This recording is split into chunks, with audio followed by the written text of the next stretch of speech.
The Shadow of Fu Manchu.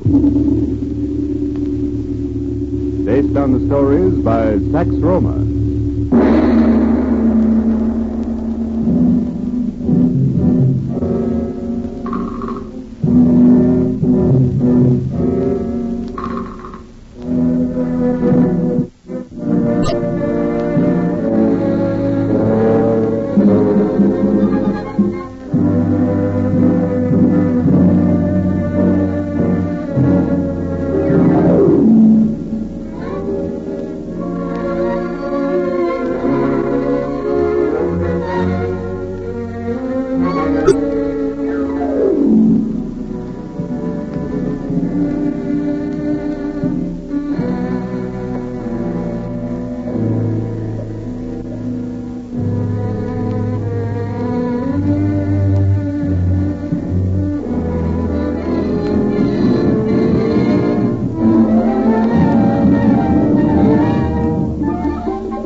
Series of strange murders, Special Inspector Nayland Smith of Scotland Yard has uncovered a clue to the underworld hideout used by the supercriminal Dr. Fu Manchu.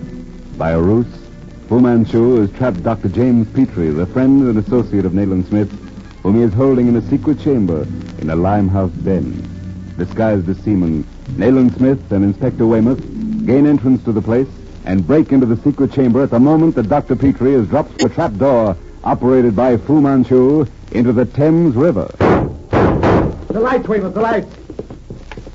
Where the devil did the blighter get to, Smith? Never mind Fu Manchu, Weymouth. We'll get him later. Pull that trap lever. Petrie went into the river. Hurry. There he is. And here's an iron ladder leading down.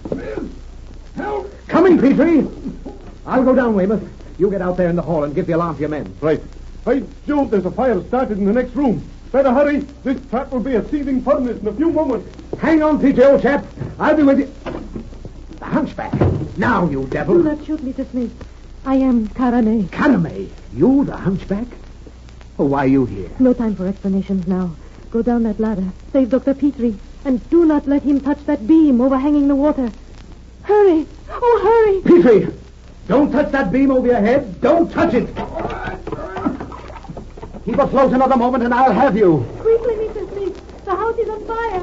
Oh, the devil, I can't reach him. Here. This pigtail. Part of my disguise. He can reach that. Hurry. Here, Petrie. Catch hold. Just in the nick of time, Nayland. Another minute and I'd have gone down. Here. The bottom rung of the ladder. And don't touch the overhanging beam. It's the devil's own invention. By Jove. Touch and go that time. I can make it alone now. What about that beam? Another of Fu Manchu's ghastly implements of torture. Look, two razor-sharp swords riveted to the top of the beam. Great Scott. I touched it. You'd have lost your finger. Yes.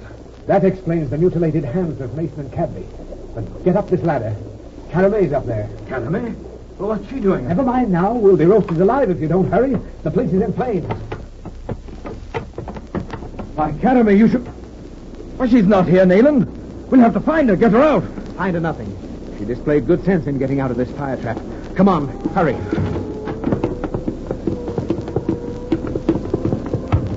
There they are. Never mind, men. By the Lord Harry Smith, we're just going in after you. Orders are to let that trap burn to the ground. The engines will keep the fire from the other buildings. All right, Dr. Petrie. Oh, yes, Weymouth, yes. How did the fire start? Ask your friend Fu Manchu. Is everybody out, Weymouth? Fu Manchu is still inside. At least none of the cordon of men have seen him leave the building. By Jove, Nayland. Perhaps we're well rid of him. It's a horrible death to wish a man, but... No, not until I see his dead body will I believe it. But Caramie... Yes, a woman, Weymouth. Did you see a woman come out? Not a woman in the place. At least none came out. Oh, then she's still inside. Nayland, we've got to The get her. hunchback. Did he come out, Weymouth? Yes, and give us the slip as fancy as you please. Petrie, that hunchback was Caramie. What? Caramie? Then she's clever, Smith. She got away clean. She was with those we took, 7 or 8. But just now, when we counted noses, she was gone. And so is Singapore Charlie. You want it over here, Inspector Weymouth? Will you come? Right. I'll get in touch with you later, Mr. Smith. I say, Nayland, did you bring the pigtail with you that was found on Cadby? Yes. I'd hoped to meet the owner. Have you got it now? No, I met the owner. Thank you, for my life and her freedom. We'll never really excel at this business of man-trapping, Petrie. We're far too sentimental. I knew what it meant to us, to the world, but I hadn't the heart.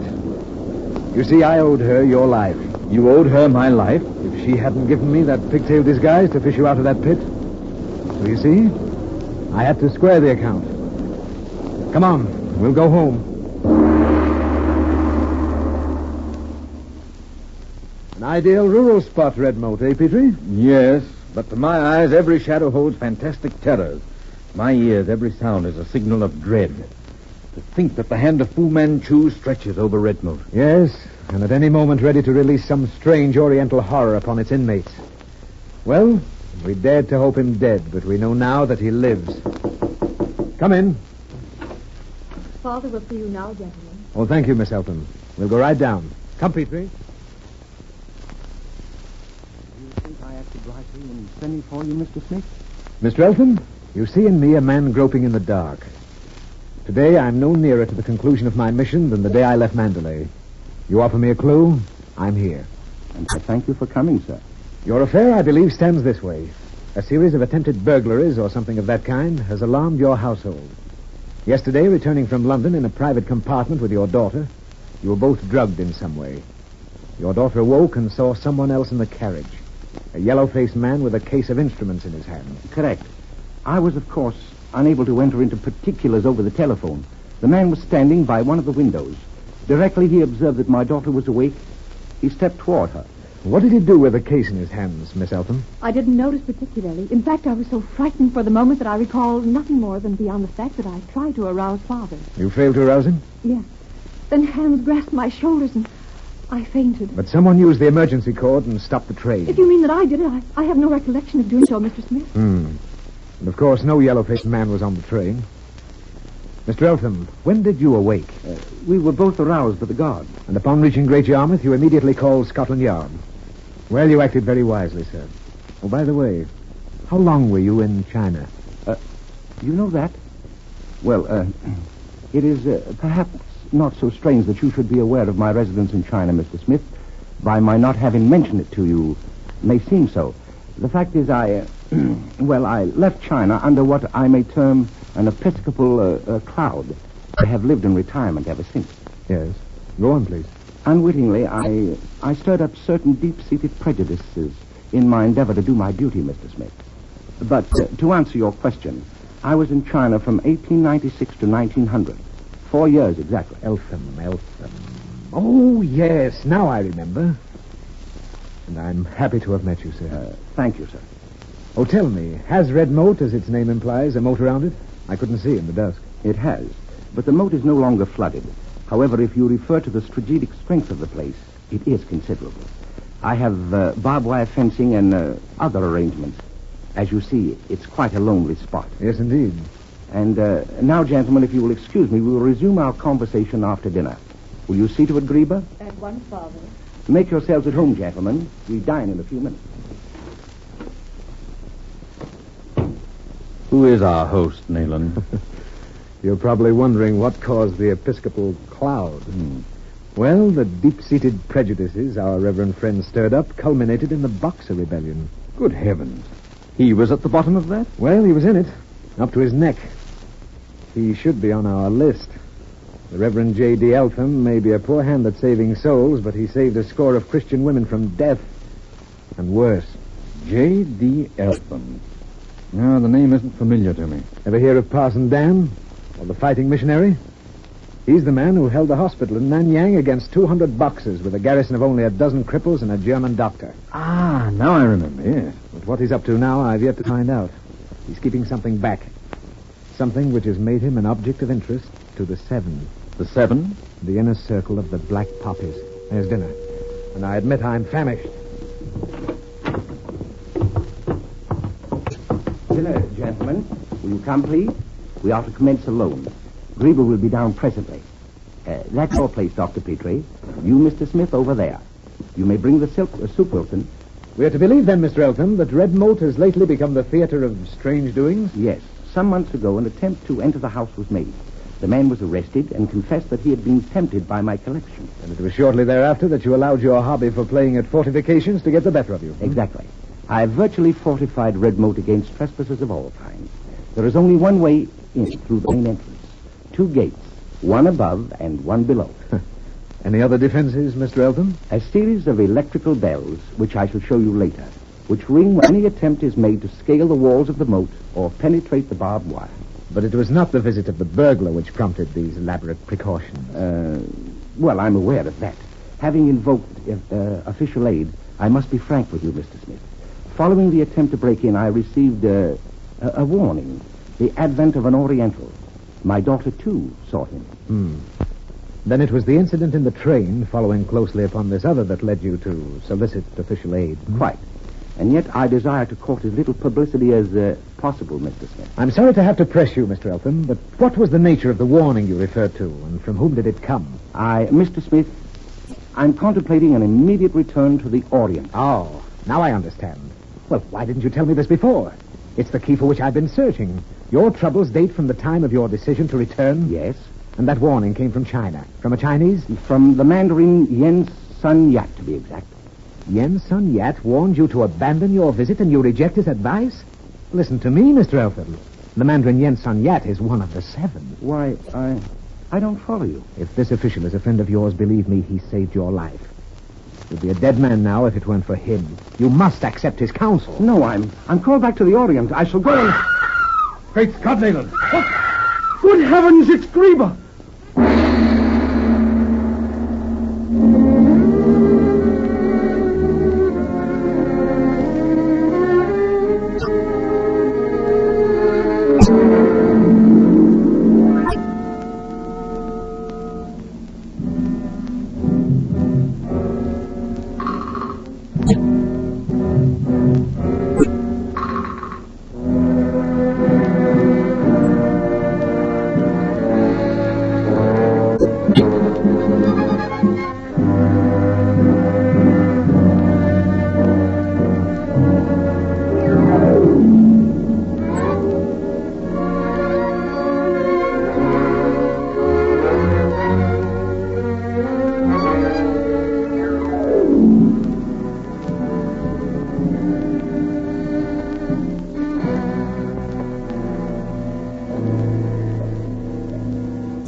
The shadow of Fu Manchu.